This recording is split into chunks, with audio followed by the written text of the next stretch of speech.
Listos. Bienvenidos, muy buenas tardes a todas las personas que se están conectando a través de esta sesión en vivo y también quienes nos miran ya en la retransmisión de este taller. Hoy estamos iniciando un taller que ya tenía muchísimo tiempo, no habíamos tocado aquí en ICADI.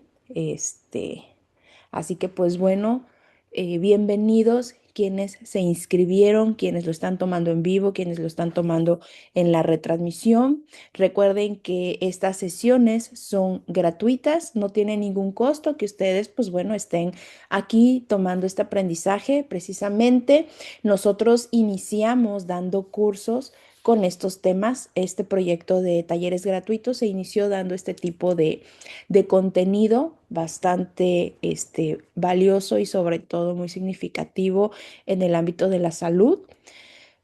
Muchas veces nuestro principal medio de difusión pues son las redes sociales. Así que, ¿por qué no lo habíamos dado? Porque sí, ya varios nos preguntaron por qué habíamos tardado tanto en estar dando este contenido. La verdad es que las redes sociales, el algoritmo, no filtra de manera de, bueno, tú estás hablando de este tema, de educando, concientizando, informando, sino simplemente ven la palabra y bloquean, ¿no? Bloquean, no dejan que las publicaciones pues sigan. Entonces sí ha sido bastante difícil poderles dar a conocer este tipo de contenido porque las mismas redes, en especial pues el medio más importante en el cual nos comunicamos, que es Facebook, nos bloqueaba los talleres, o sea, nos bloqueaba el contenido. YouTube de la misma manera. Ahorita pues bueno, ya no ha habido tanto detalle. Entonces sí manejábamos muchos temas más específicos, temas un poco más delicados, pero pues lastimosamente así es este medio. Qué bueno, sí, que quiten ciertos videos con contenido, pero sí debe de haber una actualización en qué contenido está educando, está informando, está enseñando y pues qué contenido específicamente sí está hablando de estos temas desde otra perspectiva, ¿verdad? Pero bueno, ya se dio el taller, ya están inscritos, qué bueno. ¿Dónde nos pueden encontrar? En Facebook e Instagram. Ahí ustedes van a poder encontrar nuestro calendario de talleres. Ya ahorita, esta es la última semana de febrero, ya se fue febrero, que de por sí es muy corto. Entonces, ya ahorita vamos a iniciar con los talleres de marzo. Ahí ustedes van a poder encontrar los talleres de marzo. Ya anda circulando el mes de abril. Sí, así que ustedes estén muy al pendiente de nuestras redes sociales. Próximamente también vamos a empezar a tener congresos virtuales. Ahorita vamos a tener el próximo específicamente hablando en temas de autismo.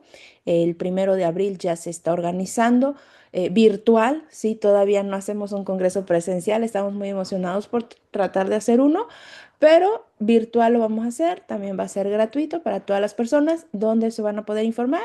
Ahí, en nuestra página de Facebook, nuestra página de Instagram, para que ustedes estén muy al pendientes.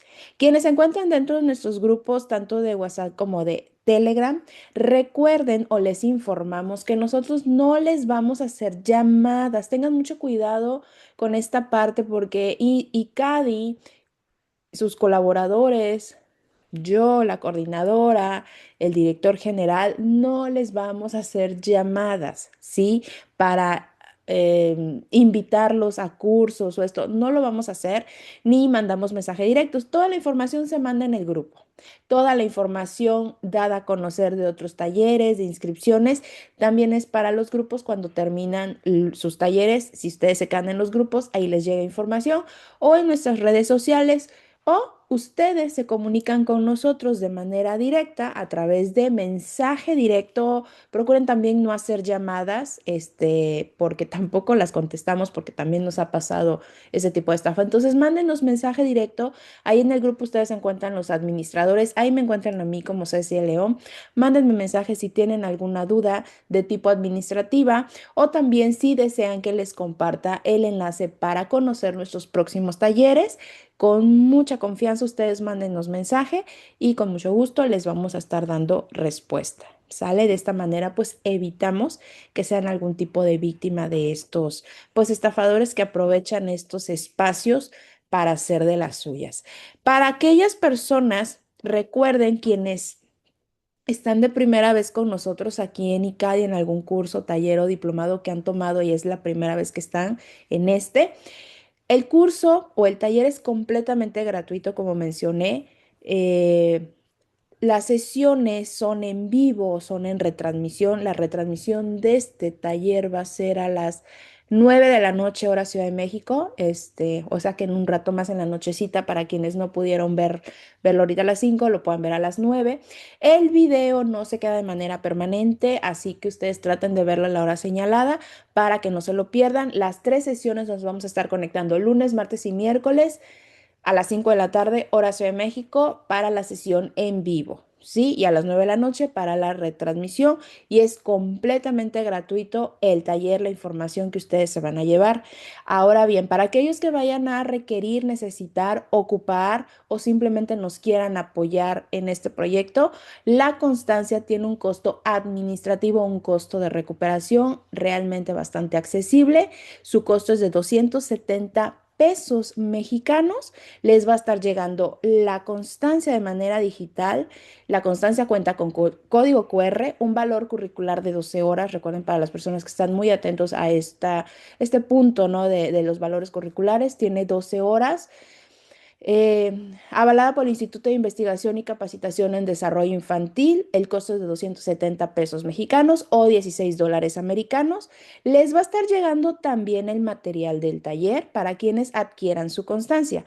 ¿Qué quiere decir? Que les va a llegar las grabaciones de manera permanente de las tres clases, la presentación que ustedes van a estar viendo de la ponente y una carpeta de archivos adicionales relacionados al tema para profundizar más en el tema, obviamente, ¿no? Y pues bueno, recuerden que la constancia es opcional para aquellas personas que lo vayan a necesitar, la requieran, la quieran, o también, ¿por qué no?, para aquellas personas que, pues bueno, de alguna manera quieren seguir apoyando este espacio, este proyecto, pueden adquirir su constancia y obtener pues también el material del taller. La información detallada se las vamos a hacer llegar para no hacer más grande este tiempo.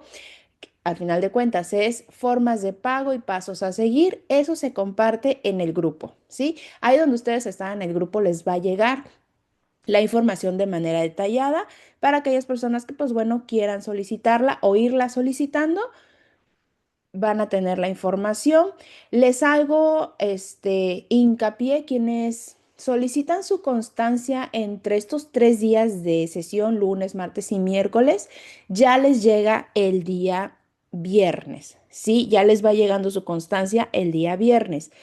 ¿Por qué les digo esto? Porque también hay una fecha límite para poderla adquirir, que es el día martes 3 de marzo, ¿sí? La fecha límite es el día martes 3 de marzo para poder solicitar la constancia. Todavía les damos una semana más para quienes la vayan a estar solicitando, pero quienes paguen entre lunes, martes y miércoles ya les llega su constancia y sus materiales el día viernes.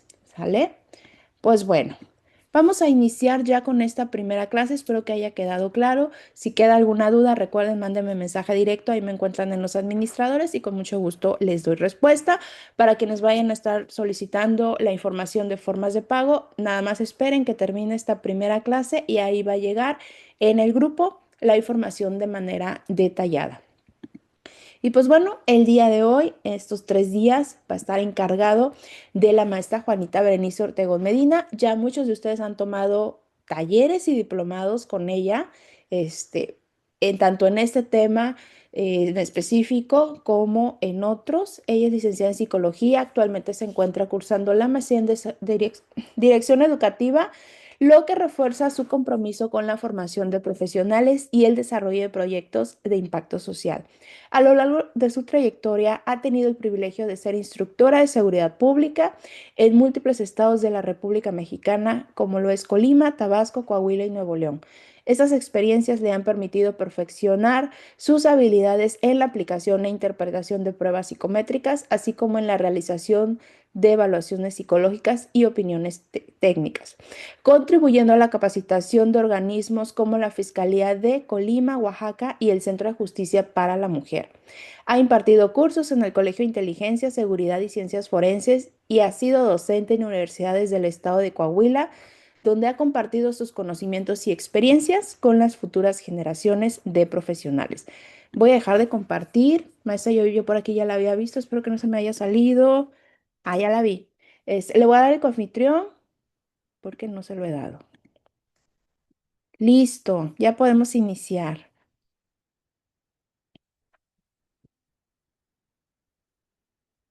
No se oye, maestra, por si usted Ok, piensa que ¿ahí ya nadie me está escucha? lista. Ya la oímos. Ok, gracias. Bueno, en un momento empieza a compartirles pantalla por ahí.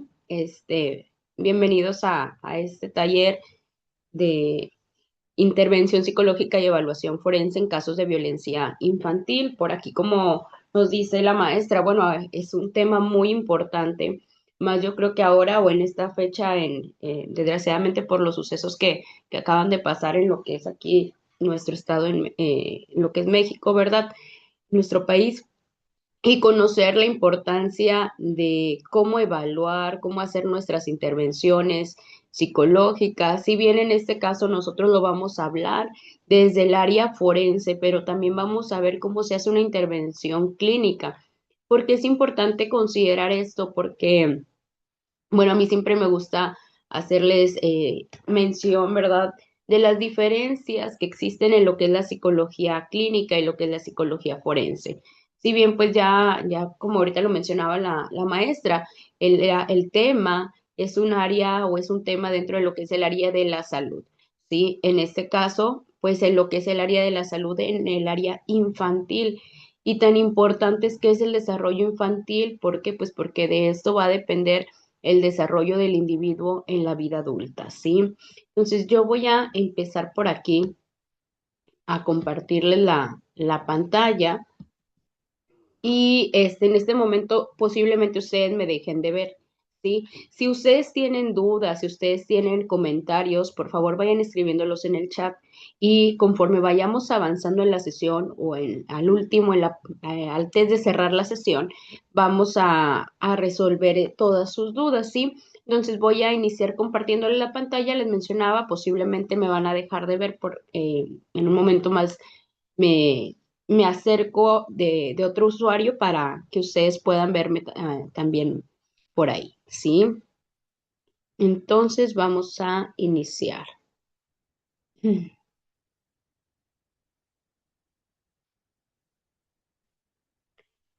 Y bueno, pues vamos a iniciar con lo que es la intervención psicológica y evaluación forense en lo que son los casos de violencia infantil. Y pues bueno, vamos a iniciar. ¿Cuál es el objetivo de este taller? Es que ustedes puedan tener herramientas teóricas, técnicas y prácticas. Si bien en muchas ocasiones nosotros decimos, ¿por qué teóricas? O sea, yo necesito saber cómo hacerlo, la manera práctica, las técnicas, pero si bien en el caso, en lo que estamos hablando ahorita, de lo que es la psicología forense, este se apega mucho a lo que sí son técnicas, prácticas, evaluaciones, instrumentos, pero también en lo que son la teoría, las metodologías, ¿sí? Entonces es por eso que también ahorita pues nosotros vamos a ver estas herramientas y que ustedes se van a llevar esto, ¿sí? ¿Con qué objetivo? Pues nos dice para lo que es la evaluación forense. La evaluación forense pues es la que va a estar dentro del área, es un área de la psicología que hoy en la actualidad am, está tomando mucho valor. Yo siempre menciono en otros diplomados que hemos dado o en otros cursos, quien ya ha estado conmigo, pues a lo mejor va a hacer algo de decir, ay, otra vez, pero lo que es la psicología forense está haciendo ahorita nueva, está haciendo, tomando mayor valor para todas estas ciencias forenses. Anteriormente la psicología era vista solamente desde lo que era el área clínica, desde a lo mejor desde el tratamiento, tal vez desde la prevención y ahora en lo que es esta parte, pues en las ciencias forenses, también pues para dar credibilidad al testimonio, para evaluar daños, para hacer perfiles. En este caso, pues bueno, vamos a entrar con lo que es la evaluación forense de qué, de lo que son el caso de las violencias en el área infantil. Y bueno, y nos dice también la intervención psicológica que pues se va a dar ahí. Saber de qué manera vamos a hacer una intervención, de qué manera se da una atención, cómo es que se considera, ¿sí?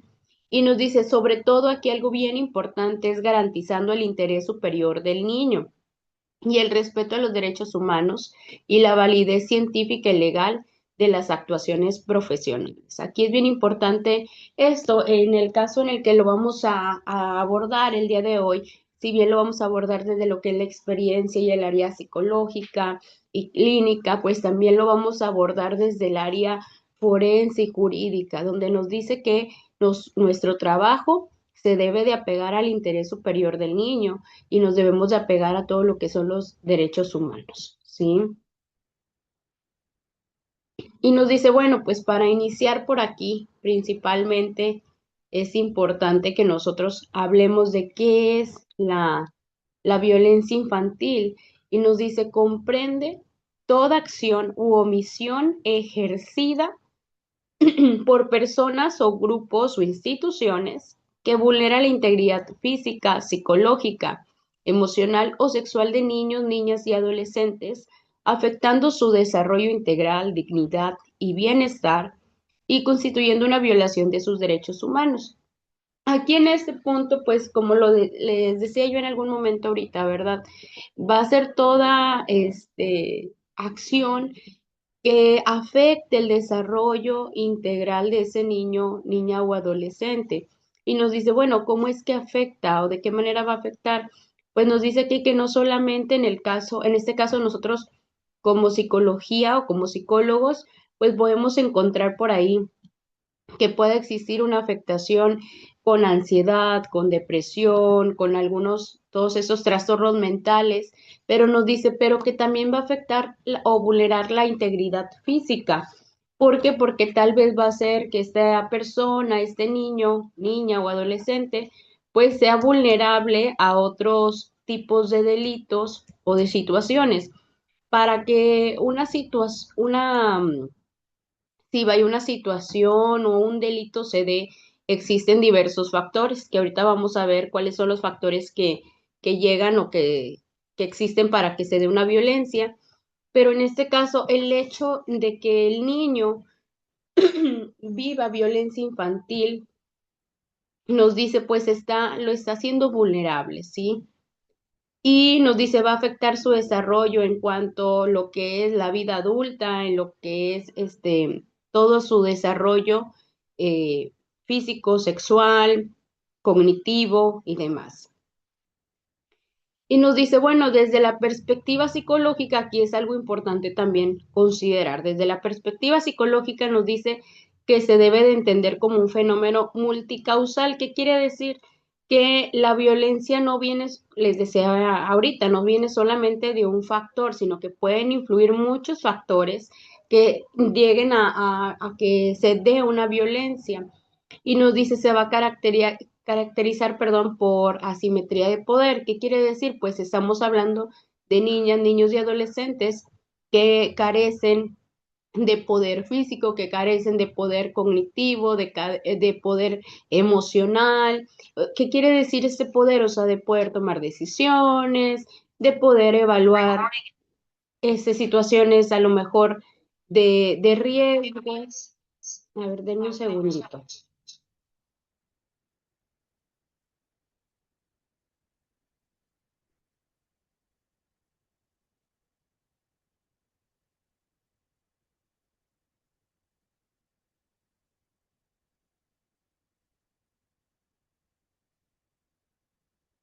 Ahí me escuchan.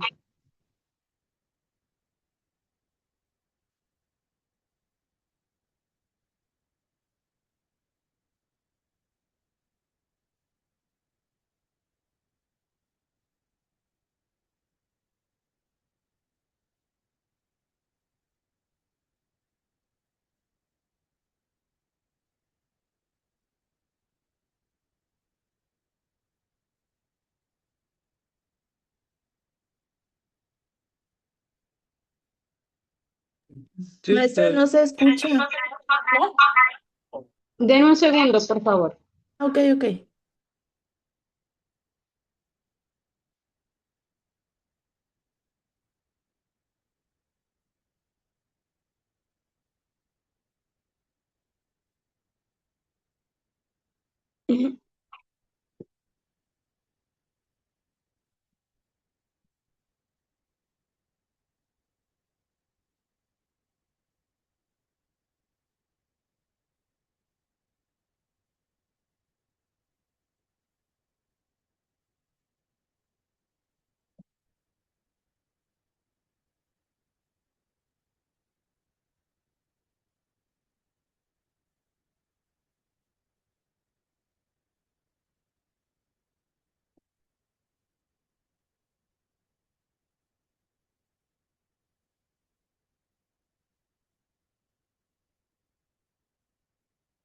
¿Ahí me escuchan? Sí, ya, maestra. Ok, bueno, hay una discúlpame porque se escuchaba el otro audio de la computadora. Pero bueno, les decía, entonces aquí es en lo que nos habla de esta violencia que es un fenómeno multicausal, donde nos dice pues esa simetría de poder, donde también qué pasa, dice que es importante que conozcamos desde la perspectiva psicológica. ¿Y por qué desde la perspectiva psicológica? Nos dice la dependencia del niño hacia el agresor. O sea que nosotros debemos de saber, porque luego en ocasiones, por ejemplo, en mi caso, ahorita en parte de lo que mencionaba por ahí la maestra de mis áreas de experiencia, también trabajo acá en lo que es en Coahuila, en el área de la Secretaría de las Mujeres, como la psicóloga por ahí, y me llegan pues los casos de los niños que han sido, o que han sufrido violencia familiar por parte de mamá, papá, o que están viviendo situaciones como lo que estamos viendo ahorita. ¿Y qué pasa? En ocasiones, por ejemplo, el Ministerio Público, trabajador social, no logran comprender el por qué el niño tiene un vínculo con el agresor. No logran comprender el por qué para el niño el papá es es su ídolo o por qué mamá es a quien más quieren a pesar de toda esta violencia que existe. Entonces nosotros debemos de saber que desde el área de la perspectiva psicológica, no que sea normal, sino que es parte de un indicador de la violencia. O sea, el niño genera una dependencia hacia su agresor. ¿Por qué genera esa dependencia? Ahorita lo vamos a ir viendo más adelante, pero una de las por qué, pues es porque se hace lo que es este problema con el apego, ¿sí? Entonces se hace un problema con el apego en el cual, a pesar de que hay este apego ansioso ambivalente o inseguro, el niño genera ese vínculo hacia este agresor. ¿Qué más tenemos que ver por aquí? Nos dice la dificultad para identificar y verbalizar el daño. Es importante que conozcamos eso. Por eso la importancia de nuestro trabajo como psicólogos al hacer una buena entrevista y al aplicar las pruebas o instrumentos que necesitamos y hacer una buena observación. ¿Por qué? Porque tal vez para el niño o la niña o el adolescente se le va a hacer, se le va a dificultar, como dice aquí, identificar qué es un daño, qué es violencia, qué es maltrato, qué es negligencia, ¿sí? Que también es importante considerarlo, pues nos dicen que hay una alta probabilidad de repetición y cronicidad. Lo que les mencionaba ahorita, o sea, ICADI ICADI está comprometido con el desarrollo infantil. Entonces, al tocar estos temas tan importantes, nos ayuda a evitar que se vuelva algo crónico. Algo crónico, ¿en qué quiere decir? Que el niño también sea parte de un ciclo de violencia, que el niño, niña o adolescente repita patrones, como nos lo dice aquí, se haga esta repetición de que a lo mejor no es el niño, ya no es quien ejerce violencia, pero a lo mejor sí que se vuelve otra vez víctima de violencia, ¿sí? Y nos dice también, pues, saber sobre el impacto profundo en el desarrollo emocional y neuropsicológico, o sea, es parte de lo que vamos a ver aquí. ¿Qué pasa en el desarrollo emocional del niño? O sea, ¿cómo afecta el vivir situaciones de violencia?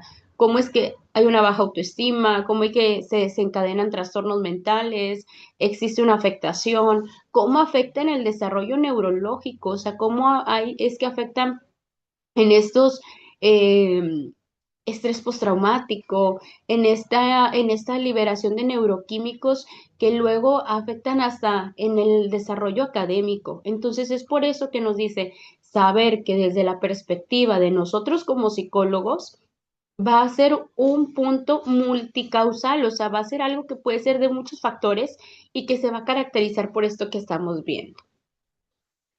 Y bueno, tenemos por aquí, les decía yo, para que se dé una situación de violencia, pues existen diversos factores, ¿sí? Existen diversos factores. ¿Por qué mencionar todo esto? Porque bueno, hay últimamente se lucha para erradicar la violencia, pero la realidad es que tenemos muy normalizada la violencia, y digo tenemos normalizada porque la escuchamos en canciones, la vemos en redes sociales, nos llegamos a reír de situaciones de violencia. Entonces, todo eso es importante que nosotros como sociedad, como profesionales, psicólogos, psicólogas, maestros, padres de familia, observemos y tomemos cartas en el asunto para prevenir, ¿sí? Y bueno, tenemos cuáles son los factores individuales. Nos dice pues los factores individuales son todos los factores personales que pueden hacer, pues en este caso, al niño, niña o adolescente vulnerable ante una situación de violencia. Y tenemos la edad temprana, o sea, la primera infancia. ¿Por qué en la primera infancia? Pues estamos hablando de 2, 3, 4, 5 años que los hacen más vulnerables. Les decía yo ahorita, ¿por qué? Pues por el desarrollo emocional, o sea, por estos primeros años donde se hacen vínculos, donde se hace apego, donde se desarrolla lo que son todos estos desarrollo emocional, cognitivo, ¿sí? Y nos dice qué pasa también aquí en estos factores individuales. Hay una dependencia total del adulto. ¿Qué quiere decir esto? Pues que el niño depende en su totalidad de su cuidador. Es quien cubre sus necesidades básicas, es quien le da protección, quien le da cuidado, ¿sí? Entonces, todos estos factores. ¿Qué otros factores? Pues en algún momento si existe alguna discapacidad física, intelectual o sensorial, si existe algún trastorno del neurodesarrollo. Ahorita la maestra nos mencionaba por ahí este, eh, el tema del autismo. Entonces, hoy en la actualidad los números de niños que tienen problemas o algún trastorno del neurodesarrollo es muy grande, y ahí los hace vulnerables debido también a este procesamiento de la información y a la manera de poder comunicar sus necesidades. Entonces, todos estos factores individuales ya están haciendo vulnerable a este niño, niña o adolescente de ser víctima de violencia. Otra es la dificultad de comunicación. ¿Qué quiere decir? Que no hable, que tenga un lenguaje, a lo mejor, que tenga poco lenguaje, que a lo mejor veíamos por ahí, les decía ahorita en el caso de autismo, que llega a existir un autismo selectivo, ¿sí? La enfermedad crónica, que tenga por ahí, pues como no lo dice, alguna enfermedad, este niño que le haga más dependiente, vulnerable y dependiente de alguien. Y esos son los factores individuales. Ahora, ¿cuáles son los factores familiares que le van a sumar a ser más vulnerable a este niño?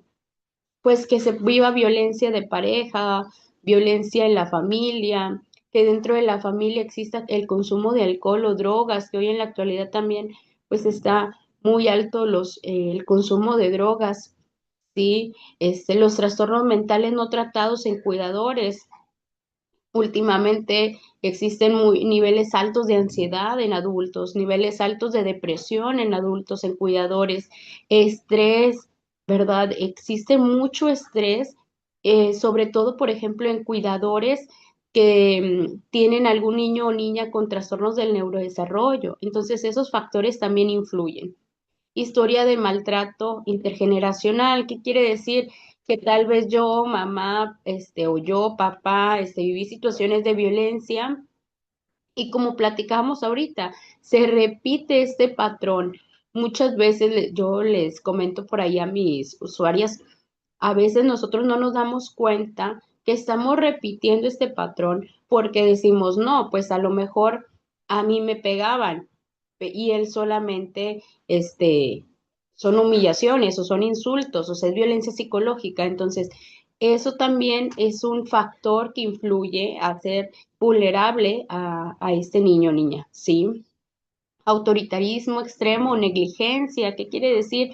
Que sean papás muy duros, muy exigentes, muy autoritarios, o papás que estén, que es lo que nos dice por ahí en los apegos, ¿verdad? O papás que son muy controladores, o papás que son muy negligentes en el cuidado de los niños, niñas.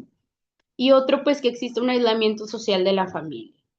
Ahora, todos estos son los factores, ya vimos, individuales y familiares ahora, pero como sociedad tenemos otros factores y tenemos, por ejemplo, factores ahorita socioculturales, como pues la normalización de la violencia en música, como en la normalización de la violencia en series, en todo esto que estamos viendo ahora en la actualidad, qué pasó hace días y que lejos en algún momento de a lo mejor de ser alguna situación para prevenir, mucha gente lo veía como si fuera algo bueno, entonces esos factores influyen también.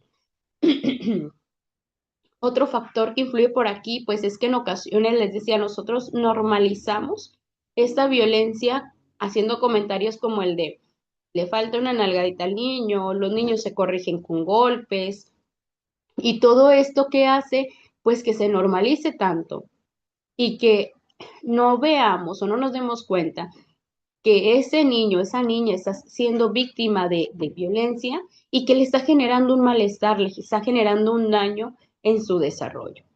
¿Sí?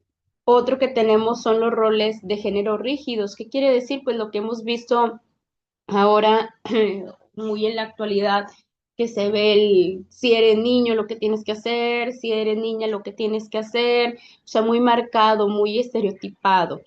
El adultocentrismo, o sea, buscamos también algo en los niños, buscamos hoy en la actualidad que el niño sea un adulto pequeño, que el niño sea capaz de tomar decisiones, que sea independiente, que sea fuerte, o sea, hacemos que el niño ya no viva su etapa de niñez, de infante, y lo llevamos a convertirlo en un adulto, ¿sí? ¿Qué más tenemos por aquí? Pues tenemos la tolerancia social al castigo, ¿verdad? Aquí en esto que les mencionaba, a veces en los factores sociales como el de no, es que ya no aguantan, es que tiene que tolerar eso, es que los gritos no hacen daños para que entienda, ¿sí? Y otro que tenemos por aquí, la estigmatización de la denuncia, o sea, el decir, es que no va a pasar nada.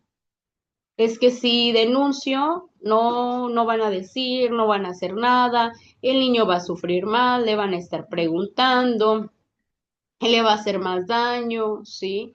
Entonces, todos esos factores sociales han influido para el aumento de la violencia en lo que son los niños y niñas y adolescentes. Otros, bueno, son los factores institucionales. ¿Qué quiere decir? Que en muchas ocasiones se llega a dar esta violencia por la falta de capacitación del personal. ¿En qué sentido? Pues hablando desde lo que son las instancias educativas, que a veces como maestros, no nos vamos muy lejos, si hablamos de cómo eran los docentes, los maestros en años pasados, pues había mucha violencia y qué pasaba, era normalizada o era aceptada. Entonces, hoy en la actualidad se busca que ya no se dé esta violencia, pero aún hay personas que pues luego llegan a cometer estos actos. ¿Y por qué? Bueno, pues a veces en ocasiones por falta de capacitación, de recursos para saber de qué manera adecuarnos a las nuevas generaciones, a lo que se solicita, se pide, ¿sí? O también en falta de capacitación del personal cuando se llega a dar dentro de lo que son las instancias jurídicas, ¿sí? Que se dé una revictimización, como lo dice aquí en procesos legales. ¿Qué es la revictimización? ahorita hablábamos del interés superior del niño. Cuando hablamos del interés superior del niño, pues hablamos acerca de el interés en cuanto a sus derechos, en cuanto a su etapa de desarrollo. Entonces, aquí en ocasiones, en las instancias, pues se le revictimiza a los niños en procesos legales, preguntando, cuestionando, interrogando, no buscando esta información, ¿sí? ¿De qué manera también haciendo estas evaluaciones repetitivas que no nos damos cuenta que le generan el malestar al niño y que se le revictimiza y eso es revivir el trauma? Otro en los factores institucionales, pues es en ocasiones en las omisiones ante señales de riesgo. ¿Qué quiere decir? Les mencionaba yo en mi caso, en mi área laboral, pues mi área de trabajo es todo lo que es el área de mujeres víctimas de violencia.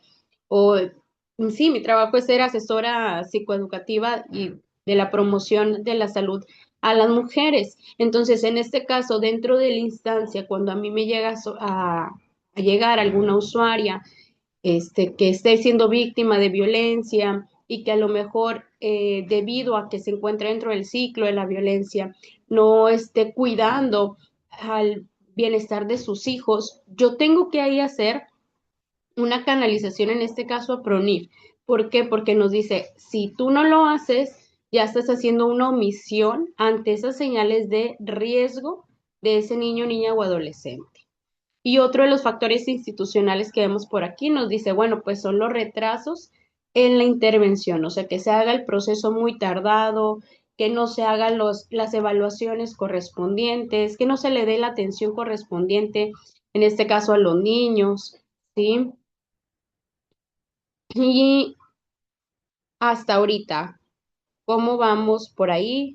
¿Hay dudas? ¿Hay comentarios?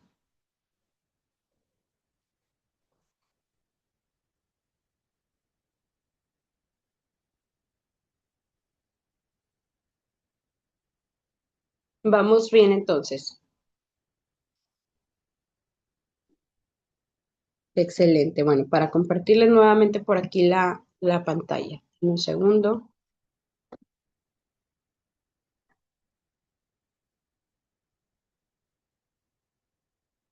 Y bueno, nos dice ahorita que considera, que les mencionaba yo acerca de la importancia de la psicología en esta parte de la violencia, de verlo desde la perspectiva psicológica, pues nos habla que los niños pequeños no pueden identificar que lo que viven es violencia. ¿Qué quiere decir? Que yo debo de saber como psicóloga que yo siempre les digo algo, nosotros, bueno, somos psicólogos, psicólogas en el área clínica, en el área forense, en el área en la cual nos encontremos.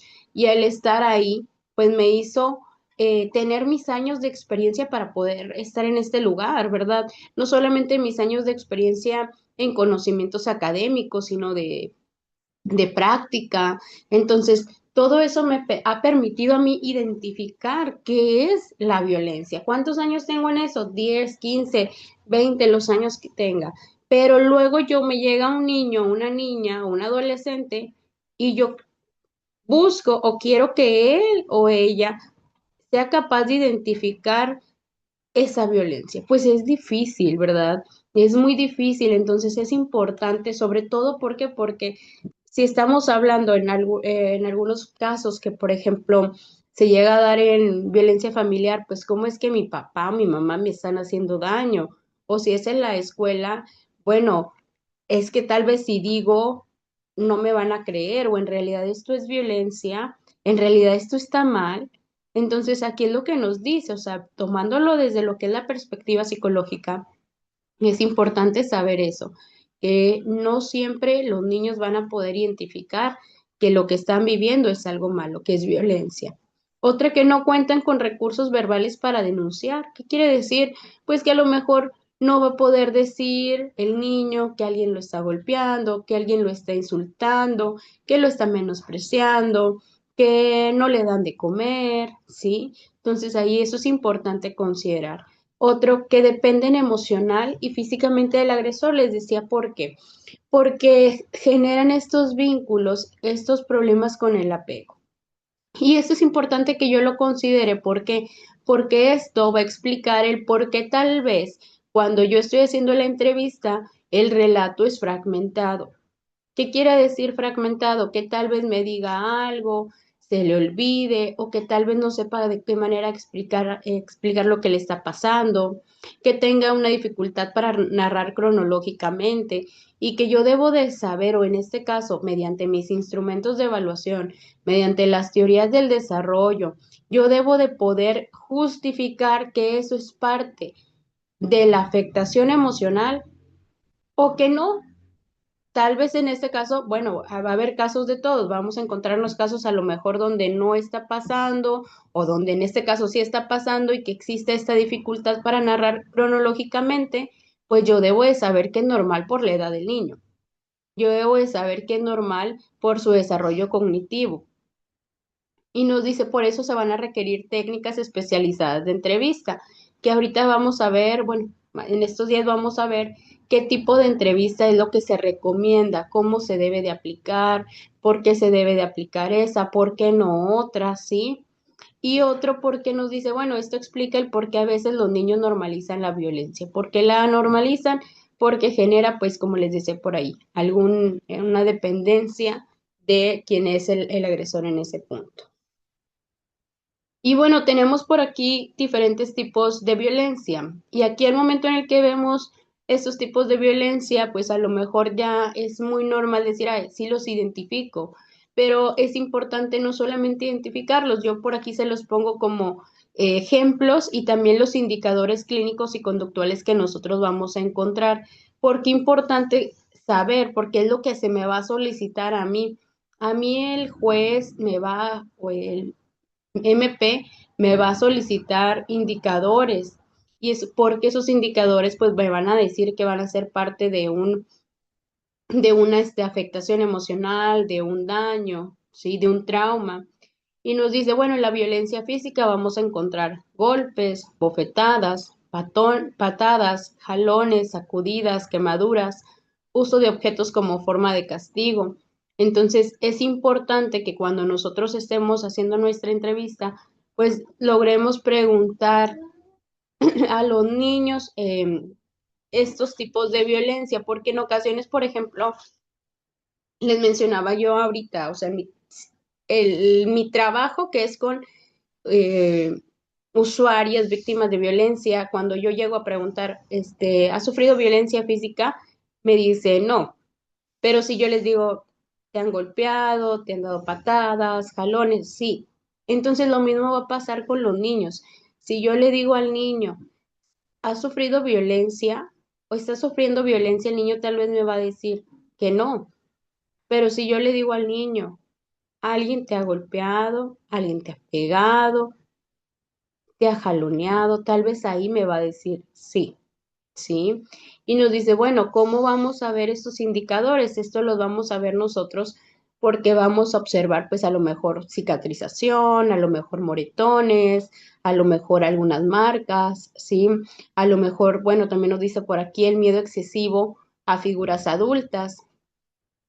La hipervigilancia, ¿qué quiere decir la hipervigilancia? El que el niño esté en alerta constantemente observando quién viene, el ruido que se escuchó, que tenga conductas agresivas, que tal vez esté enojado, que tal vez, no sé, nos conteste de mala forma, nos diga que no quiere estar ahí, conductas retraídas, también, por ejemplo, a lo mejor en cuanto al desarrollo en el cual se encuentra el niño regresiones conductuales, como nos dices, enuresis, encopresis. Y aquí algo importante, eh, les comento esto porque, por ejemplo, ahora más adelante que vamos a ver algunas pruebas, en ocasiones en las pruebas, cuando nosotros, no tengo como tal para ahorita decirles un ejemplo en sí, pero hay momentos en donde al momento de hacer la prueba, y preguntamos a lo mejor si hay miedo a papá o si hay miedo a mamá cuando es en situaciones de familia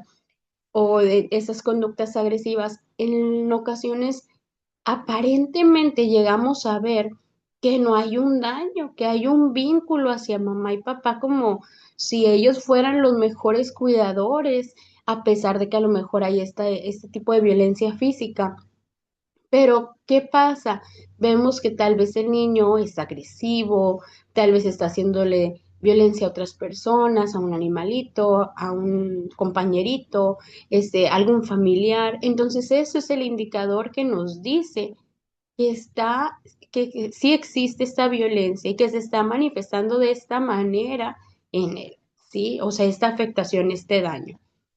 Luego tenemos lo que es la violencia psicológica o emocional. Aquí, pues, ¿qué nos dice? Aquí esta violencia psicológica afecta al niño en su autoestima, como no sirves para nada, eres un tonto, en su identidad, eres un niño, una niña, los niños no son, se portan así, las niñas no se portan de esta manera, ya vas a volver a llorar, o sea, todos estos patrones que dañan la identidad y la estabilidad del niño, niña o adolescente, como que insultos, humillaciones, amenazas, rechazo, control excesivo, exposición constante a la violencia familiar y la manipulación emocional. Y nos dice, bueno, ¿cómo lo vamos a ver? Vamos a ver entonces ahí a un niño con baja autoestima, un niño que tenga apego inseguro, o sea, este niño que va a estar llorando cada vez que su cuidador se aleje o se vaya, este niño que va a tener miedo, que no va a tener habilidades sociales, que va a tener vergüenza, que tal vez se come las uñas, que tal vez llora todo el tiempo, que tal vez está enojado, que no tiene amigos, que bajó su rendimiento académico, que hay conductas oposicionistas o sumisas extremas y que decimos, oye, pero ¿por qué se comporta así el niño? ¿Por qué contesta? ¿Por qué grita? ¿Por qué cuestiona la autoridad? O por lo contrario, ¿por qué no es víctima de bullying? ¿Qué está pasando? ¿Sí? Y pasamos a otro que es solo la violencia sexual. ¿Qué pasa aquí? Nos dice hay un abuso sexual con contacto, en este caso, explotación o pornografía infantil. ¿Cuáles son los indicadores que pueden existir por ahí? Pues nosotros vamos a observar cuando hay en estos casos de violencia sexual, pues podemos encontrar que los niños tengan cambios bruscos de conducta que no estén acorde a su edad, que tal vez existan conductas hipersexualizadas, que tal vez existan terrores nocturnos, pesadillas, trastornos de estrés postraumático, que exista disociación, o sea, que parezca que el niño está ido, está fuera de sí, miedos a personas o lugares específicos, y pues que tal vez vamos a tener un niño que tenga este rechazo al contacto físico, que no deje que lo toquen, que no deje que le den un abrazo o el simple roce físico que le genere un miedo, una angustia a este niño, niña o adolescente. Y bueno, nos dice cuáles son consideradas o cómo podemos ver, ya vimos que hay violencia física, psicológica, sexual y vemos esta que es la negligencia y abandono. Aquí pues estamos hablando cuando en esta parte de, pues principalmente de cuidadores, ¿verdad? De lo que es la primer socialización del niño, quienes no cubren estas necesidades básicas físicas como alimentación, comida, atención médica, la cuestión emocional que no esté ahí para cubrir sus necesidades cuando el niño está llorando, tiene una crisis, se cae, tiene miedos, o sea, no está ahí este acompañamiento y como nos lo dice, hay un abandono o hay una negligencia. Y lo podemos ver en la cuestión física, pues que a lo mejor no esté aseado, que no esté bañado. A mí, pues le digo, acá en el trabajo en ocasiones tenemos niños que ni siquiera, pues están, eh, han sido registrados, que no tienen un acta de nacimiento. Y ahí estamos ya hablando de lo que les mencionaba ahorita, o sea, de cómo no se está trabajando o no se está haciendo la perspectiva de la infancia, ¿sí?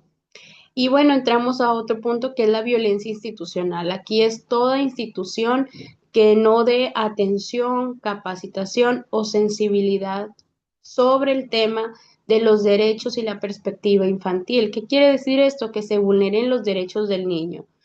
Eh, por aquí estuve viendo hace ratito en redes sociales sobre un caso, este, en el estado de Aguascalientes, donde una abuelita por ahí estaba dentro de lo que era una institución y decía, yo ya mandé prueba, yo ya me acerqué, yo ya toqué puertas porque se está sufriendo, mi nieta está sufriendo bullying. Entonces, ahí estamos hablando que, pues no solamente a lo mejor es el bullying que sufre esta niña de el compañerito o los compañeritos, sino que ya también se está viviendo una violencia institucional, o sea, no hay está existiendo una omisión por parte de las instancias para dar esta atención y ver qué está pasando con este niño, niña o adolescente. ¿Sí? Y nos dice, bueno, ¿dónde puede ocurrir esta violencia? Pues desgraciadamente, como pueden ver, pueden ocurrir en muchas partes. Puede ocurrir en la familia, que es desgraciadamente uno de los más comunes y donde debería de ser el lugar seguro de muchos de nuestros niños. Y nos dice que es uno de los principales contextos en donde ocurre, ¿verdad? Y que desgraciadamente ocurre por las figuras de apego generando un mayor impacto emocional. ¿Qué quiere decir? Afectando directamente a estos niños, niñas y adolescentes, vulnerándolos, haciéndolos, les decía, vulnerables ante diversas situaciones y ante diferentes otros tipos de violencias también. Vemos en el ámbito digital que, pues lo que les decía ahorita, lo que es a través de todo lo que es las redes sociales, el ciberacoso, el grooming, ¿sí? En la comunidad, en estos espacios públicos, ahora lo que hemos visto, no sé si vieron pues por ahí el día de ayer en las noticias, donde parte de la delincuencia organizada generaba violencia aquí a todas las personas, pero en este punto, dentro de estos niños, niñas y adolescentes generándoles pues estrés postraumático, ansiedad, depresión, sí, todo lo que puede llegar a pasar. Otro ámbito comunitario es el trabajo infantil, a pesar de que sabemos que no está permitido, pues todavía se ve por ahí en algunos lugares donde andan niños trabajando y donde sus papás a lo mejor están por ahí cerca observando que si trabajen o esperando que les lleven el dinero, sobre todo ahorita que veíamos y les mencionaba yo eh, los puntos de niveles altos de alcohol y de drogas, entonces ahí en ocasiones es cuando se lleva también a esos niños a, a este tipo de violencia. En el ámbito escolar, pues el acoso escolar que llega a existir, los castigos humillantes, la omisión institucional, o sea que a veces los docentes, los maestros no están preparados y llegan a hacer castigos humillantes. Me pasa mucho con mis pacientes en ocasiones de trastornos del neurodesarrollo, donde en ocasiones los maestros o sí, los docentes son quienes los ridiculizan, los humillan, frente a otros compañeros, entonces ahí estamos hablando de violencia también, ¿sí?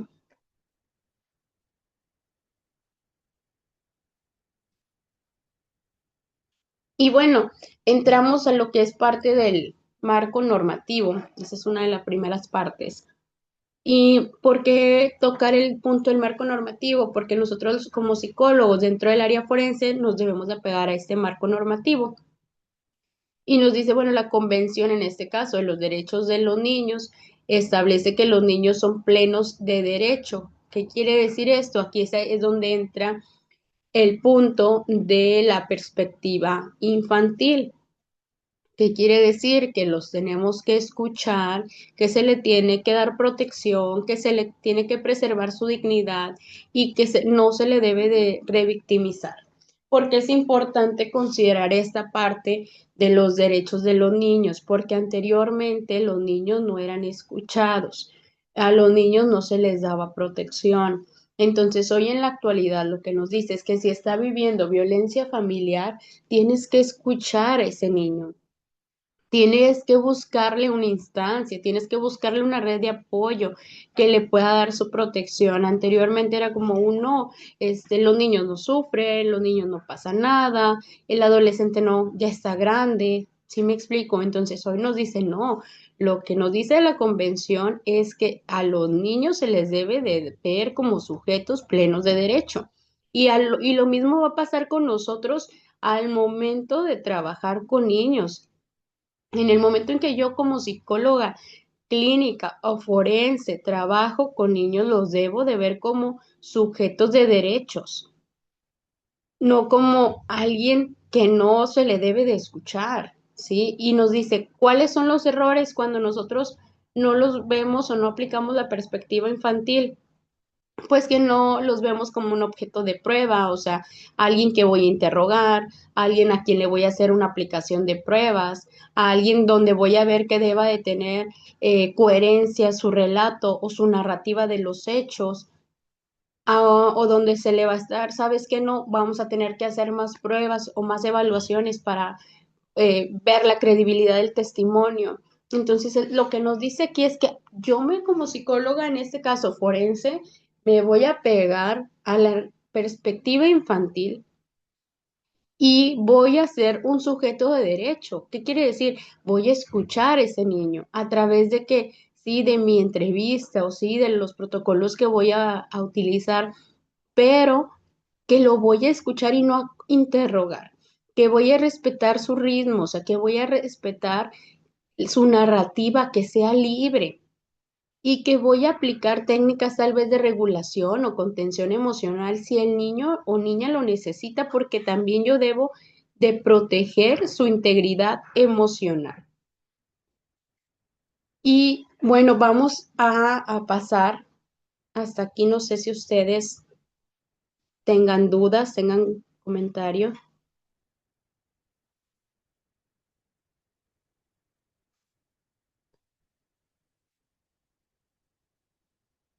La sobreprotección es que consideremos que no es que se considere violencia, no es tanto la sobreprotección, sino que el hecho de que yo como adulto eh, esté generando en el niño un adultocentrismo, o sea, que trate de no que lo sobreproteja, sino que lo vea o lo busque hacer como si fuera un adulto también.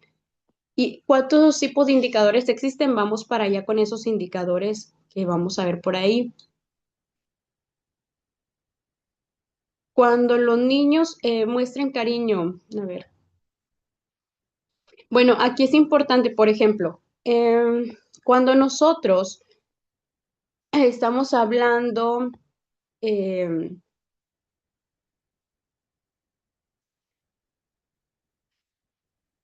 enuresis, eh, es lo que es el pipí, popó, o sea, que el niño tenga una regresión, que se haga pipí o popó, y cuando ya había pasado todo esto, ¿verdad? O sea, ya había superado, ya había avanzado en esas etapas del desarrollo psicosexual y ahora ha habido una regresión.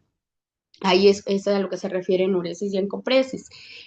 Cuando nosotros, por ejemplo, vamos, les digo, vamos a entrar a ese tema, pero es muy importante que cuando nosotros nos corresponde hacer la evaluación forense, yo no tengo que, ¿cómo explicarles? Yo no le voy a decir al niño que esa muestra de cariño es algo, es una violación o que esa muestra de cariño era una violencia sexual. O sea, yo solamente voy a hacer mi evaluación, mi narrativa. Eso le va a corresponder al psicólogo clínico. Y en todo caso, ¿cómo vamos a tratarlo desde el área clínica? Pues lo vamos a trabajar con lo que es la educación psicosexual, ¿sí? Desde la protección al cuerpo, desde el conocimiento de partes íntimas, de protegerse, acompañado de papá, mamá también, ¿verdad? Pero sí es importante considerar todos esos puntos.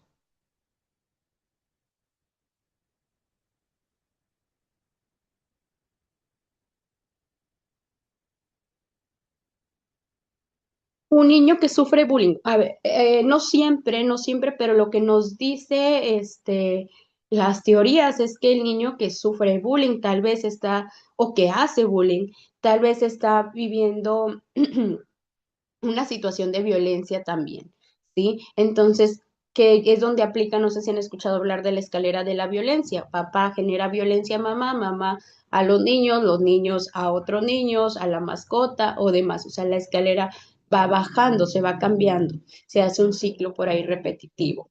Entonces sí es importante. Y sí es muy importante también algo que mencionan por aquí, o sea, saber a qué instancia nos vamos a acercar, porque como lo dicen, en ocasiones hacemos una negligencia, o sea, no hablo de lo que está pasando, no digo que, que hay violencia por miedo a perder mi trabajo.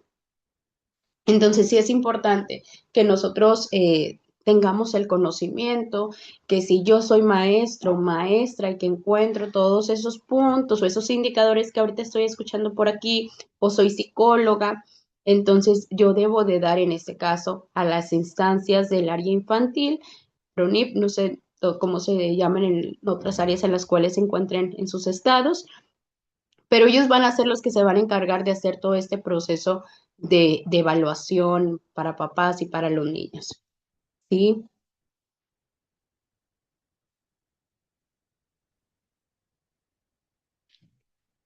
Ok, ¿cómo vamos a ver la evaluación forense? Bueno, ahorita vamos a ver por aquí algo importante en estos días que yo debo de considerar para la evaluación forense. Yo debo evaluar, oye, mi entrevista, mi observación, ahorita yo les voy a ir explicando en estos días todo lo que es la estructura.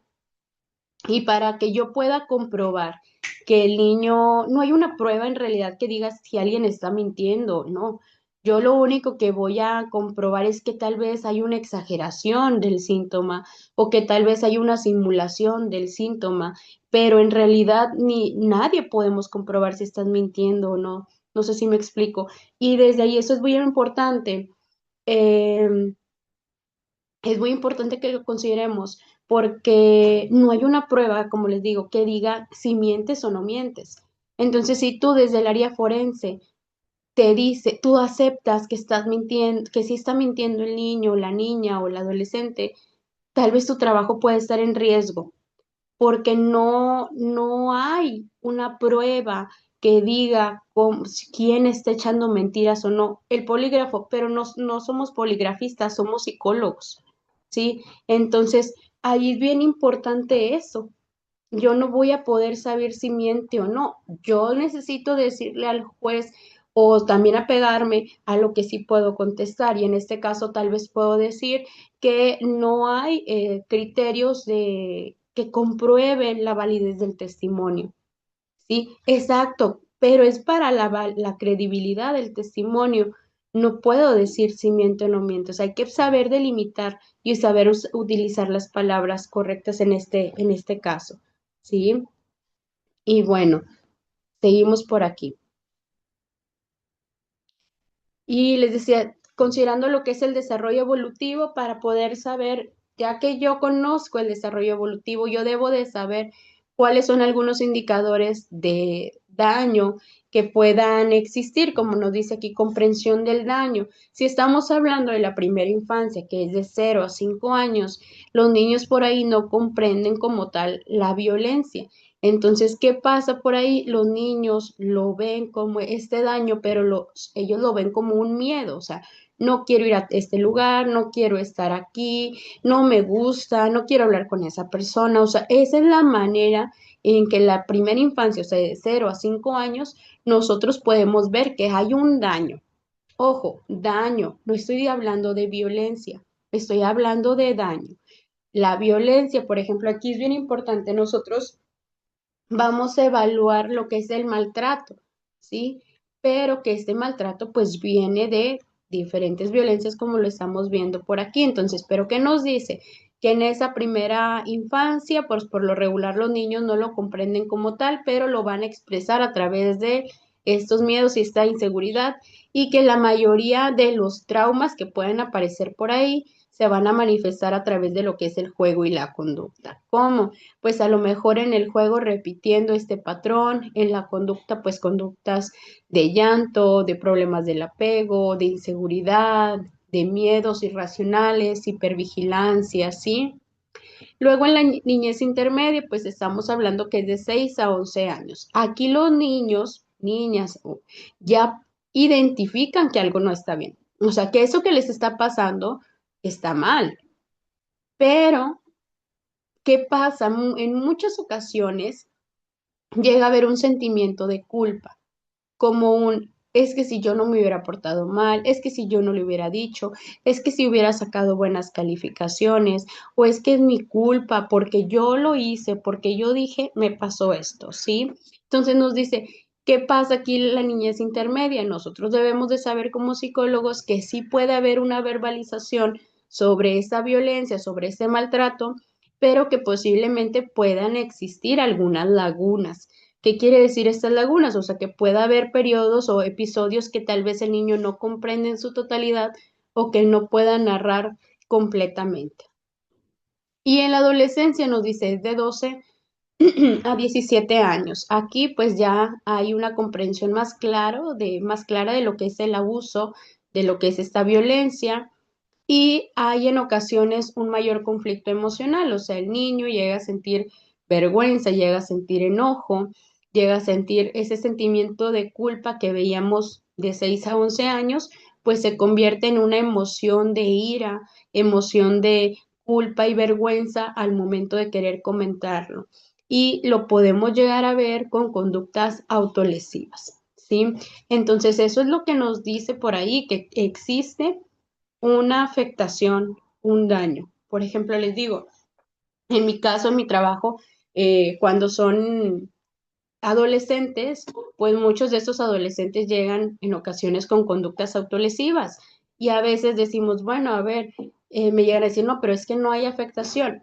Es que la afectación a veces queremos que se vea igual que en el adulto, pero la realidad es que de acuerdo a la etapa, a los años y a la madurez, se va a manifestar de formas totalmente diferentes. Luego pasamos a las consecuencias psicológicas, que son parte de lo que mencionaban ahorita. Bueno, ¿cuáles son estos indicadores? En las consecuencias psicológicas, pues tenemos lo que es el trastorno de estrés postraumático. Aquí, pues, ¿qué nos dice el trastorno de estrés postraumático? Nos dice que se da, según lo que dice el DSM, es que se puede dar por un momento, o sea, por una situación o por varios episodios, que aquí es donde entra lo que es el estrés agudo y el crónico, y nos dice, bueno, se convierte en un trastorno de estrés postraumático. ¿Qué quiere decir? Que pudo el niño haber vivido una situación de violencia y de esa situación de violencia le generó un trastorno de estrés postraumático, o pudo haber vivido muchos episodios de violencia y asimismo generarle un trastorno de estrés postraumático. ¿Por qué les digo esto? Porque en ocasiones puede que no le genere, tal vez no genere un trastorno de estrés postraumático, pero tal vez sí una afectación emocional que tenemos que evaluar, que tenemos que observar, que psicoeducar, pero que sí es importante considerar. ¿Por qué les menciono esto? Porque en ocasiones, por ejemplo, les digo, en mi caso, me llegan usuarios que me dicen, pero solamente una vez mis hijos vieron, o mis hijos solamente escucharon, o fue solamente una vez. No importa, sí puede generar un trastorno de estrés postraumático. Entonces, ¿yo qué voy a hacer? Yo como psicóloga, en este caso forense, pues voy a evaluar si existe, cómo aplicando pruebas que más adelante vamos a ver, y que en ese momento no salgan indicadores, no quiere decir que yo no voy a dar una terapia o un acompañamiento. Sí se va a dar. ¿Para qué? Para que ese niño, esa niña o adolescente no genere esos factores que vimos al inicio, esos factores de riesgo personales que pueden generar luego una vulnerabilidad en él, ¿sí? Y nos dice es una alteración psicológica que aparece después de que el niño ha vivido o presenciado un evento traumático, cual violencia física, violencia sexual, negligencia grave, violencia doméstica. ¿Qué quiere decir? Al niño que tal vez le pegaron en la escuelita, que le pegaron sus papás, que le pegó un compañero, que vio que golpearon a alguien, que vio pornografía, que alguien lo tocó, que no lo cuidaron en una situación extremada o en una situación cuando estuvo enfermo, cuando se asustó, ¿sí? Y nos dice, estos niños no siempre en los niños no siempre se presenta como en los adultos. ¿Qué quiere decir? Que a veces el trastorno de estrés postraumático en nosotros adultos es con ansiedad, con mucho miedo, este, con a lo mejor con pesadillas, con el pensamiento a lo mejor ahí irracional de me va a volver a pasar, con la distorsión cognitiva, y nos dice, con los niños, pues tal vez no siempre es igual, pero se va a presentar con reexperimentación. ¿Qué quiere decir? Que el niño tal vez va a tener miedo de ir a un lugar porque siente que va a volver a pasar, que tal vez va a haber momentos en donde va a tener a lo mejor una pesadilla, posiblemente y ese de esta reexperimentación, en la evitación, donde no va a querer hablarlo, no va a querer regresar al lugar, jugar, o sea, va a buscar de toda manera evitar todo suceso o toda cosa que lo lleve a vivir esta situación traumática. Otro, pues que van a existir alteraciones cognitivas y emocionales, como que alteraciones cognitivas, pues que llegan a existir a lo mejor distorsiones cognitivas como lo que platicamos hace ratito, el que es mi culpa, yo me lo busqué, algo está mal en mí, por eso me pasó esto, ¿sí? O hiperactivación, o sea, este niño, niña que a lo mejor anda siempre muy activado, con mucha energía, con mucho miedo o con mucha agresividad hacia otras personas, ¿sí? Otro que tenemos es la disociación. Aquí en la disociación, o sea, nos dice, podemos ver al niño que a lo mejor lo tenemos en la consulta o lo tenemos en la evaluación forense y estamos con el niño platicando, estamos jugando o haciendo la técnica, perdón, la observación del niño y de repente vemos como que el niño nos dice por aquí se desconecta. O sea, no vemos una expresión emocional, no vemos que el niño a lo mejor esté hablando, sino es como si el niño no estuviera. ¿Sí? Y nos dice desconectado mentalmente el evento traumático, que a lo mejor le estemos hablando o que el niño esté teniendo esta narrativa de la situación, pero como si estuviera fuera de sí.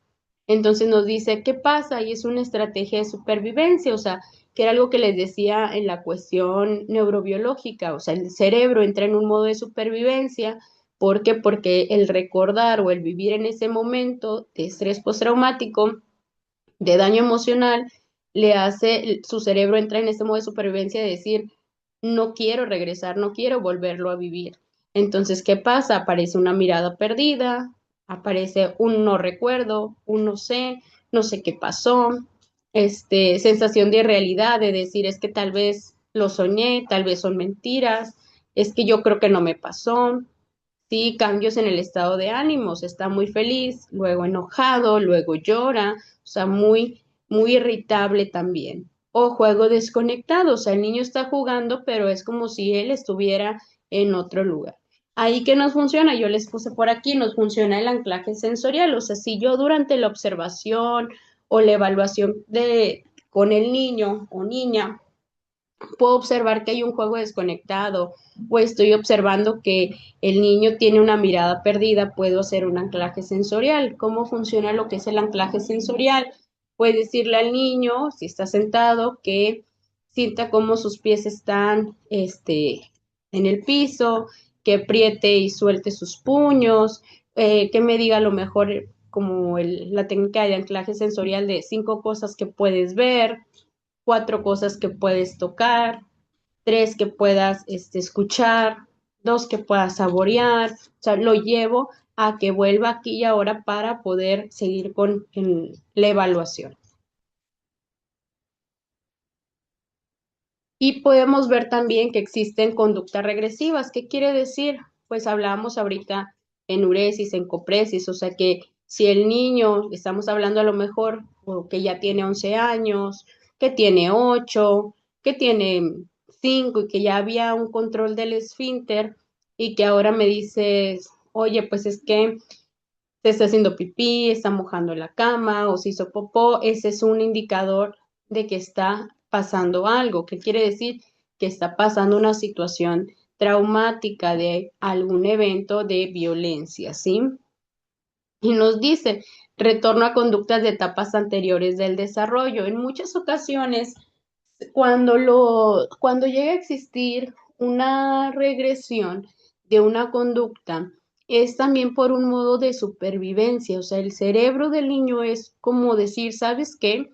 Hace 2 años, o sea, cuando yo tenía 2 años, esto no me pasaba. Cuando yo tenía 2 años, yo estaba feliz, tenía seguridad física, emocional, o sea, el cerebro lo ve de esa forma, entonces, ¿qué hace? Es como trasladarse a esa etapa de decir, aquí no nos había pasado nada. Entonces llega con esa conducta regresiva. ¿Qué vemos? O sea, les decía ahorita, el del control de esfínter, volverse a hacer pipí, volver a hacerse popó, el chuparse el dedo, el hablar como un bebé, el tener miedo a dormir solo, el apego excesivo, o sea, el querer estar solamente con mamá o papá o cuidadores o con quien hace este vínculo. Y también tenemos, como nos dice aquí, los problemas con el apego. O sea, se vuelve un apego ansioso. O sea, el niño o niña ya tiene miedo a que lo abandonen, ya va a la escuela y se queda llorando, va a las fiestecitas y está observando que mamá no se vaya a ir, va a la terapia y llora porque quiere que mamá entre con él o con ella, ¿sí? O sea, eso o el momento en el que yo estoy haciendo la evaluación. Al momento que yo como psicóloga forense me llega el niño, niña o adolescente para hacer la observación y yo puedo observar esto de este apego ansioso, sí es importante que yo cuestione a mamá, papá o a quien lo lleve en ese momento, si siempre había sido así, o sea, si siempre había existido este apego ansioso, porque algo importante que se debe tomar en cuenta en la evaluación es que todos estos indicadores que ahorita estamos viendo se hayan dado después de la situación, o sea, después del evento de maltrato, de violencia, es que se van a considerar como el indicador de. Entonces, sí es importante preguntar, ¿siempre ha sido así? ¿Desde cuándo hay este miedo? ¿Desde cuándo hay esta dependencia? ¿Sí? Otro problema con el apego es el apego evitativo. ¿Qué quiere decir? Hay una frialdad emocional. ¿Qué pasa aquí? El niño es como que no se ve que tenga mucho apego con mamá, como que no le interese si viene o no viene, o papá, como que está solo, aparentemente él no hay ese vínculo de emocional, como lo dice, hacia sus cuidadores. Y pareciera que es independiente, o sea, pareciera que el niño puede hacer todo solito y que no necesita que a lo mejor mamá o papá lo cuiden, lo protegen o estén cerca de él. Entonces, eso también nos dice que puede ser un problema con el apego. Luego tenemos el apego desorganizado, sabemos conductas contradictorias. ¿Qué quiere decir? Hay miedo hacia el cuidador, o sea, es este niño, si se fijan en el apego ansioso, es el niño el que no quiere que el cuidador o el agresor se vaya. O sea, hay como este apego de si tú te vas, yo me voy a sentir mal. O sea, yo tengo miedo, pueden pasar cosas, no quiero quedarme solo. Y en el evitativo, pues es como si en realidad aquí es importante observar todo, porque es como si fuera un apego seguro, pero no es seguro. O sea, es un niño evitativo, es un niño que pareciera que hay una independencia excesiva, pero es por la frialdad emocional que existe por todas estas situaciones traumáticas. Y el apego desorganizado, pues como no lo dice, o sea, es desorganizado. O sea, sí como que sí quiero estar con el cuidador, pero luego está él y es como que tengo miedo. O sí, sí quiero estar con mi mamá, pero luego llega mi mamá y ya no me siento seguro, segura de, ¿sí? Y nos dice aquí es como les podemos ver. Nosotros podemos ver que en el juego el niño pues esté repitiendo conductas violentas, que tenga los mismos juegos siempre, que no tenga una creatividad del juego, que tenga un control excesivo, o sea que a lo mejor nosotros vamos a jugar con ellos y que nos digan, no, no, no, yo te voy a decir cómo, no, así no se hace, tienes que hacerlo así, que nos hable de te voy a castigar, no, es que eso no se hace de esta manera, ya no vas a jugar, o sea, que maneje estos temas como de miedos, de castigos, de abandono, o que veamos que está jugando y esté regañando a uno de los juguetes y le diga, te voy a dejar aquí, ya no voy a venir por ti, ¿sí? O sea, todos estos en el juego lo podemos ver. En la conducta, pues podemos ver agresividad, aislamiento, hiperactividad, conductas regresivas, dificultad en la escuela.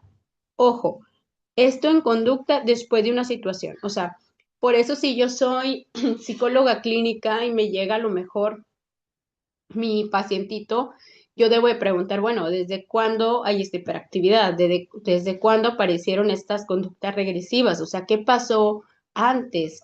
¿Cuándo inició? ¿Qué pasó antes? ¿Qué día era? ¿Qué había? O sea, toda esa información que me permita saber qué fue lo que generó ese miedo o ese evento traumático. Y si soy dentro de lo que es el área forense, igual tengo que saber o encontrar indicadores que me digan que fueron después del momento traumático. Porque si el niño ya era agresivo, si el niño ya había una conducta regresiva, ya había dificultades escolares, pues entonces el indicador posiblemente no es derivado del hecho, ¿sí? ¿Qué vamos a encontrar en dibujos? Pues en dibujos podemos encontrar que los niños hagan figuras muy pequeñas o figuras ausentes, que usen colores oscuros, que omitan partes del cuerpo o que hagan algunas figuras muy exageradas. Eso también nos está dando ahí señales. En la cuestión somática, pues que nos hablen de dolores de estómago, de dolores de cabeza, de dolores en el estómago, como lo dice aquí, de náuseas, que tengan pesadillas, que tengan insomnio, que tengan bueno, esa parte que les decía ahorita, el hacerse pipí en la cama. Todos esos son indicadores de que ha habido o que está existiendo una situación de violencia, ¿sí? Y hasta aquí ustedes tienen dudas, comentarios. A ver, voy a leerlas por aquí. Con los dibujos.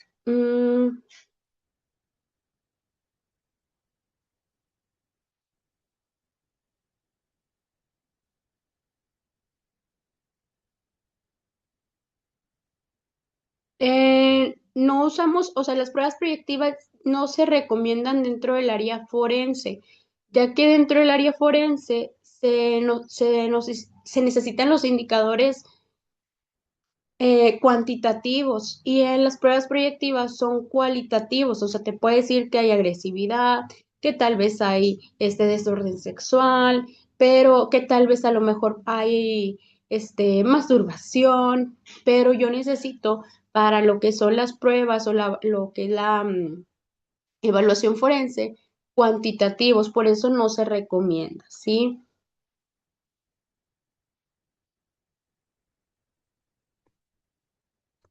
Aquí, bueno, ¿qué hacer cuando las instituciones también hay negligencia?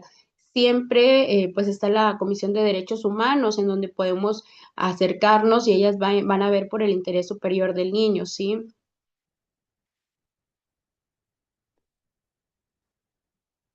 Estamos, bueno, si estamos hablando de adolescentes que están en cutting, hay que aplicar lo que son técnicas por ahí, dependiendo de lo que vamos, hay que evaluar primero, ¿verdad? Hay que evaluar y ver qué encontramos. Si evaluamos ansiedad, si estamos encontrando depresión, hacer tal vez una intervención, psiquiátrica, porque estamos hablando que el cutting ya es un punto de alarma, de alerta, que corre en riesgo la vida de este adolescente, ¿sí?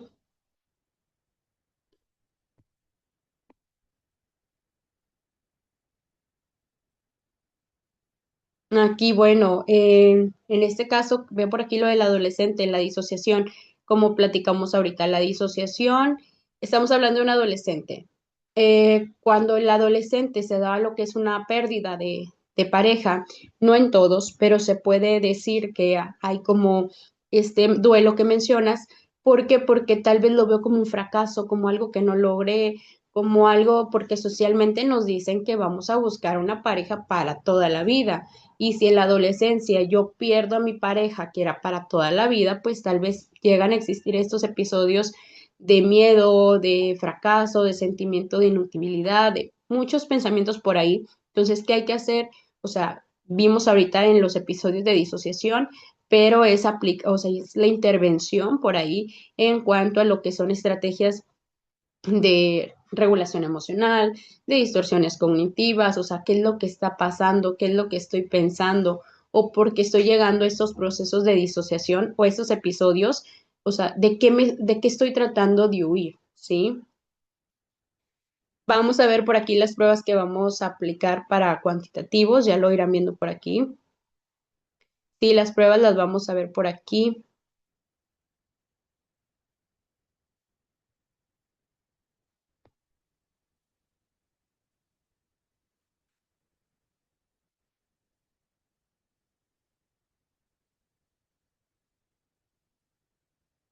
Sí, el que olviden partes de, ahorita era lo que veíamos, o sea que nada más no vamos, nosotros es bien importante que al momento en el que estemos haciendo nuestra evaluación, pues agregar, existen lagunas mentales. Esto que estamos hablando de lagunas mentales, pues es que son por episodios de violencia o por el estrés postraumático, ¿verdad? Pero si yo pongo es que se le olvidó al niño, pues entonces tal vez el juez o el MP me va a decir, pues es que entonces todo lo que te dijo al niño a lo mejor ya se le va a olvidar. Pero si yo digo que existen lagunas mentales derivadas de un acontecimiento, de un estrés postraumático, pues entonces ya le voy a dar valor a mi trabajo, ¿sí? Y ¿alguien más tiene alguna duda, algún comentario hasta esta parte?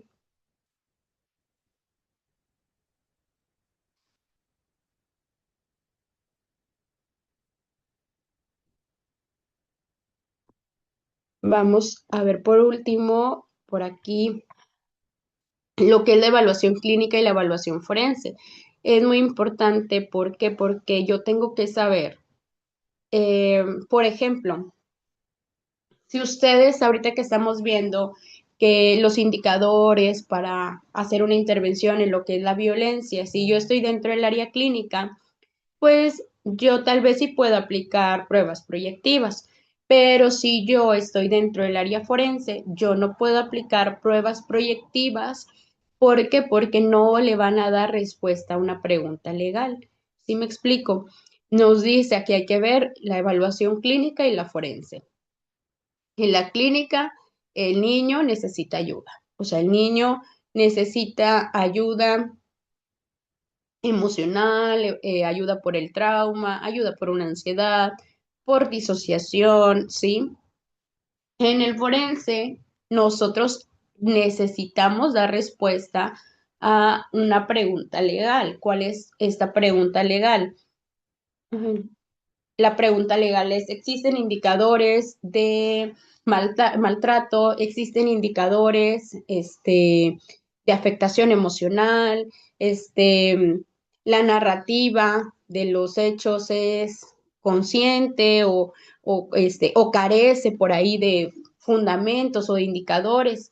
Eso es lo que nosotros vamos a responder por ahí. En lo clínico, pues nosotros tenemos una confidencialidad terapéutica. ¿Qué quiere decir? Que hacemos esta confidencialidad con lo que son papás y niños o niños y adolescentes, ¿verdad? Y en lo que es el área forense hay una confidencialidad limitada. ¿Qué quiere decir? Que yo tengo que comentarle, en este caso, niño, niña, adolescente y papás o tutores que la confidencialidad se va a dar limitada porque va a ser parte o va a estar dentro de un proceso jurídico. ¿Qué quiere decir? Que posiblemente, o bueno, no posiblemente, que toda esta información va a ser de conocimiento para Ministerio Público o para el juez, ¿sí? Otro, la relación de alianza en lo clínico. Mi tratamiento o el proceso de ayuda que yo le voy a dar a mi paciente va a depender de la alianza que yo genere con él, o sea, del rapport, de los vínculos terapéuticos. Y en el área forense va a depender de una relación objetiva. ¿Qué quiere decir? Que va a depender del objetivo yo como psicólogo forense que yo lleve dentro de, o sea, que yo sepa y que yo le pueda explicar a mi usuario, a mi evaluado, que nuestra, sí, nuestro momento o nuestra relación va a ser con el objetivo de llevar a un proceso de evaluación solamente. Porque es importante, porque les decía aquí la relación objetiva. ¿Por qué? Porque en ocasiones cuando nosotros hablamos de psicólogos, o sea, soy psicóloga, soy psicólogo. Ah, es el que escucha, es el que me va a decir qué hacer, o sea, escuchamos muchas cosas que a lo mejor ni siquiera es lo que nosotros hacemos como psicólogos, pero cuando llegan al área forense, sí, nosotros es importante que les digamos, ¿sabes por qué estás aquí? No, pues porque mi mamá me trajo para platicarte lo que me pasó, para que me ayudes, para decirte porque estoy mal. Ok, bueno, nosotros ahí le vamos a decir, si vienes aquí porque voy a hacerte una evaluación o porque voy a ayudarte en tu proceso legal, pero es importante limitar porque luego en ocasiones consideran o luego van y nos buscan para una atención psicológica y nosotros ahí no podemos dar una atención psicológica, nosotros podemos canalizarlos a alguien más, pero nos dicen lo clínico es depende de la alianza y en lo forense mi relación es objetivo, o sea, yo hago mi evaluación y termino el proceso contigo evaluado. En el área clínica nos dice, nosotros vamos a hacer un diagnóstico, o sea, sí voy a aplicar pruebas, instrumentos por ahí de valoración, pero todo con el fin de generar un diagnóstico y de ese diagnóstico, pues un tratamiento. Y acá en el área forense, pues nos dice que nosotros vamos a realizar una opinión técnica fundamentada. ¿Qué quiere decir? Yo voy a opinar sobre el estado de la persona a quien estoy evaluando con fundamento que vemos por acá en base a las leyes y con fundamento también de acuerdo a las teorías en este caso de desarrollo infantil, en cómo le esté afectando a este niño, niña o adolescente. Entonces, ¿qué nos dice? Que por ahí pues van a cambiar los objetivos de nuestro trabajo como psicólogos, ya sea clínico o psicólogo o forense.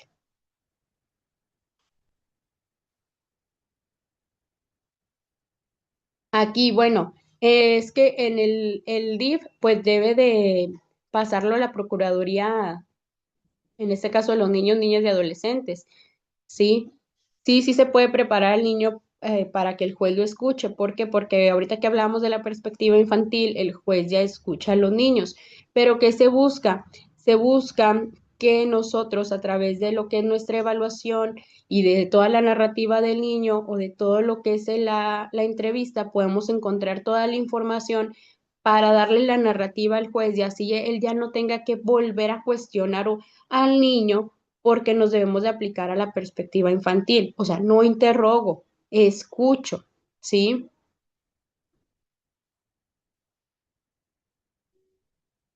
En lo que son los indicadores del dibujo, lo vamos a utilizar, nosotros podemos utilizar como una observación, como una técnica de observación, donde encontramos por ahí esos indicadores, pero no como algo que me digan, encontré agresividad en la prueba de DFH, sí, o sea, lo puedo observar.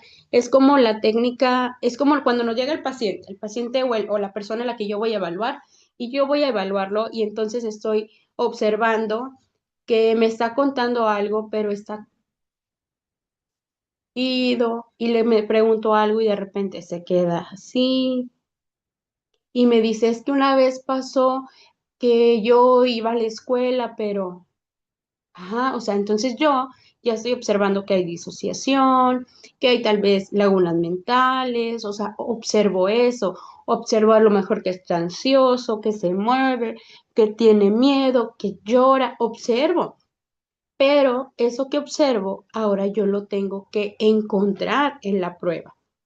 Entonces, ahí es cuando yo aplico mis instrumentos, donde me va a salir tal vez en el trastorno de estrés postraumático, que si hay una disociación, que si hay un comportamiento ansioso, ¿sí? Entonces, lo que yo observo, voy a mencionarlo o a darle respuesta con el valor cuantitativo, que son los instrumentos.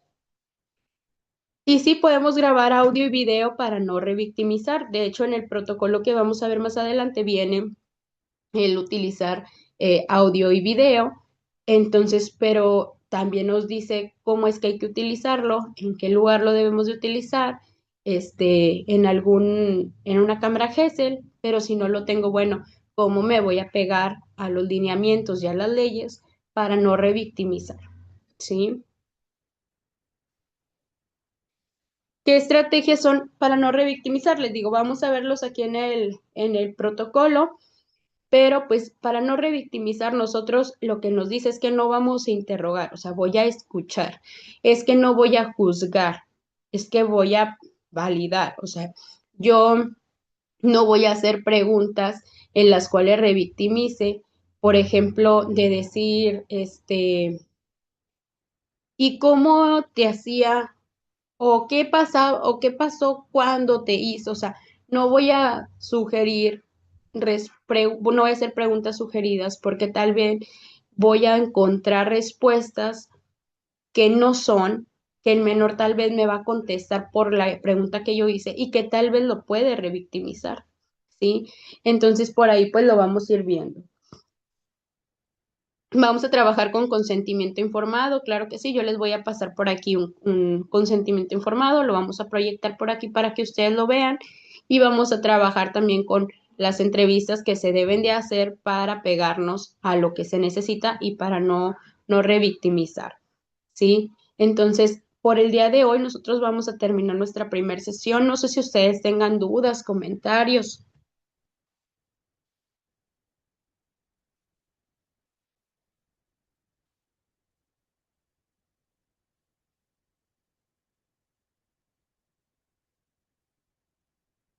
Gracias, Valeria.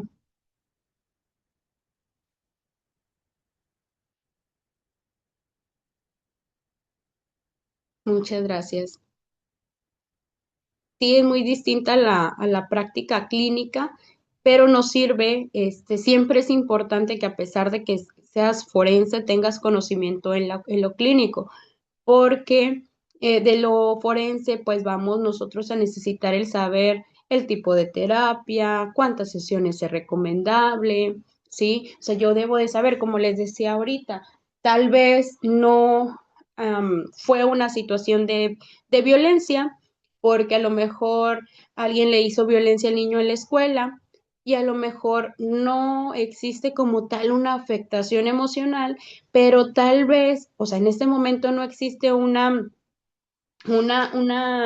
afectación emocional, pero el niño permitió esa violencia. Entonces, tal vez yo voy a dar, en mi opinión técnica, voy a decir que se necesita que el niño tenga no una valoración, un acompañamiento y una psicoeducación sobre lo que es la violencia. ¿Por qué? Porque a lo mejor el niño no tiene una afectación, como les decía, pero tal vez ya lo permitió, entonces me está diciendo que posiblemente, lo vimos hace ratito, pueda repetir el patrón. Entonces sí, yo lo voy a llevar a violencia, no por afectación emocional, sino para psicoeducar sobre la situación que vivió. Entonces, por eso es importante que a pesar de que yo voy a ser solamente forense, también tenga el conocimiento en el área clínica de saber hasta dónde puede llegar, ¿sí?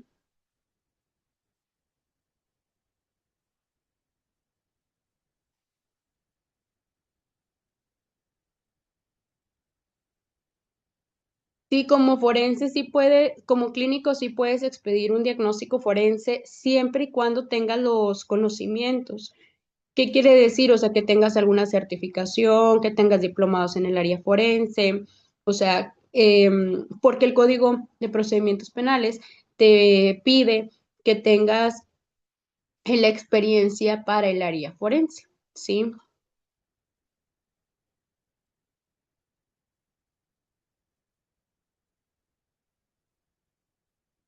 Dependiendo, Ángel, dependiendo por ahí, o sea, por lo regular es importante saber si en realidad el papá quiere ir a terapia principalmente, si en realidad quiere ir a terapia, si en realidad están interesados en el bienestar del niño, ¿sí? ¿Por qué? Porque pues es importante que el niño tenga todos estos recursos emocionales y tenga una buena red de apoyo para enfrentar todas estas situaciones, ¿verdad?